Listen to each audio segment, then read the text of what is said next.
I remember the first time I cold approach was last year in school, right before my CSE exam, which is China Studies in China. It's a fucking nightmare, by the way.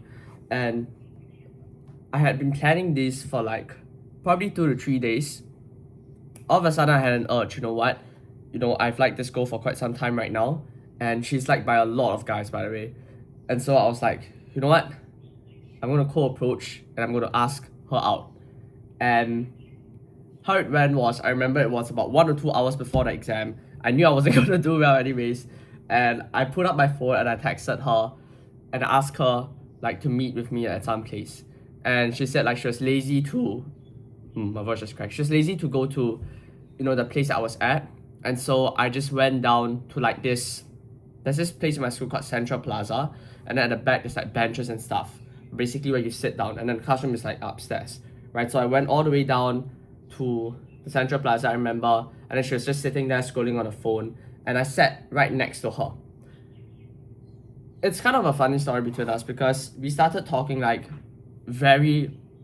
at 14, probably 14, 15, through some like stupid shit that the school organized. I'm from an all-boys school previously for my high school, right? And then my college, basically, which is still in high school in US, but it's like pre-uni, is like a merged version of both high schools. So like Hua Zhou and Nanyang, it's like a merged version. And I remember very clearly, right, when I sat down, immediately I smelled like a fucking strong scent of, I don't know, some sort of flower or whatever. And instantly I got like really, really nervous. Like I was shaking all the confidence that I had. Right, remember at that point in time, my agency hasn't been fucked up yet. I was still making around, I'd say like 8 to 12K a month, right? But I was so nervous. I remember it was the first time. Dude, I couldn't like make eye contact with her. I was like I was coming off like really needy. I was like, would you please go out and study? Like I didn't say that for sure, but it was some really cringe shit. And I remember after that, I was like, what the fuck even just happened, man? But anyway, like that went by pretty quickly. And since then, cause that was like the initial stimuli, right? Co-approaching has been like a really huge red flag for me and like a no-no. And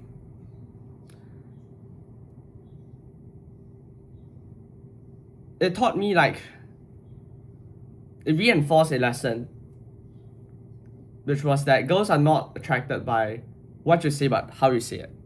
And what they're really looking for in terms of co-approaching is simply like arrogance and confidence. In primary school, I had like no problem with girls at all. In fact, I remember at one point in time, a girl wrote a card to me. Like that happened pretty often. And she said like 60% of the girls in my class liked me. And I thought, what's the difference between back then and right now? Am I not much more competent right now as compared to back then? So why am I less confident with girls right now as compared to back then? And the only reason I could think of is I'm a lot less sociable right now. And kind of like a autist in a sense whereby I'm so locked up at home to work every single day, right? That when the opportunity came, which is this girl that I really liked, and I knew that she was kind of interested in me as well because I could see some like clear, indicators of interest, right? Adding me to her private spam chat, asking me to take pictures with her. This was like early Feb last year. I completely cooked it. I completely cooked my chance, right? Because like what did Seneca said? Seneca said that luck is when preparation meets opportunity. And I fucked it up because I had no preparation at all. So today, on the way to Muay Thai, right? It's like I'm just traveling around different Muay Thai sessions because it really helps me de-stress. And there's so much like pent up anger and frustration in me right now that I think it's a really good outlet. Or not out, literally like fucking implode. On the way to Dhoby Ghaut, right? Which is a location in Singapore. I saw this girl on the train. She looked really cute as well. And I had just had an overwhelming urge to just do it. And my brain luckily is wired to do hard things. And it was so uncomfortable at first. Take note, it was so uncomfortable at first.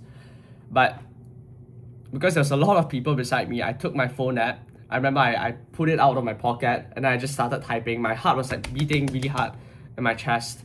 It's like I know this is gonna be really weird. Space, but I think you're really cute. Space. If you're open to it, could you give me your number? Space, like enter, like the next line. I'm not a psycho, I promise. And then the winky face or some shit. And I showed it to her and she said no, but I didn't care because the thing is I got the rep in, right? And that's all that mattered. And we even had a pretty nice chat about, you know, how she's in SMU right now. She's doing accountancy, she's in Wushu, and then we had a pretty decent chat about it. And a lot of my fear around cold approaching has been, I wouldn't say eliminated, but has diminished by a lot, right? I think most of us, right, people, guys that just fucking work and are cooped up at home, you often come up with some lame excuse, right? Like, oh, you know, I'm a sigma, I'm an alpha male, so girls are gonna come to me and whatever. But that's not true, bro. That's not true. It's more so that you are a fucking pussy, right? And I've been a pussy for the past 2 years. So sometimes you really have to grab your balls, right? And I'm experiencing this really interesting phenomenon right now where for the past 3 years I've been working like extremely hard, burning out like every 2 months or so, right? Pretty badly. And right now I've gotten to a point whereby all of this chronic stress, because remember, you have to pay the price, right? Everything, there's no free lunch, right? You have to pay the price. My body has taken so much beating, right? That right now I'm in a pretty unstable position, and with everything around, everything happening around me right now, it's time for me to actually prioritize my mental health. Because if not, I might go into panic attacks. I might even end up hospitalized. I might even end up dead. Then what's the point of all of this, right? So throughout history and throughout like all bodies of sciences or whatever, you'll notice that there's always an oscillation pattern. So, okay, I'm going to butcher this, but in like politics, right, US politics, it's like, what do you even call it, like a season? It's the Democrats and it swings to Republicans and then it swings back and forth, right? It's always like that when you track anything, in fact, right? So it's really, really interesting thing to see. And with life as well, there's always a rebound effect. So if you work extremely hard right now, just know that at some point in time, you're going to rebound back and you're going to want to live extremely hard. And there's nothing wrong with that, right? It's inherently in our nature. But yeah, man, do the hard work even when you don't feel like it. And yeah, stop being a pussy.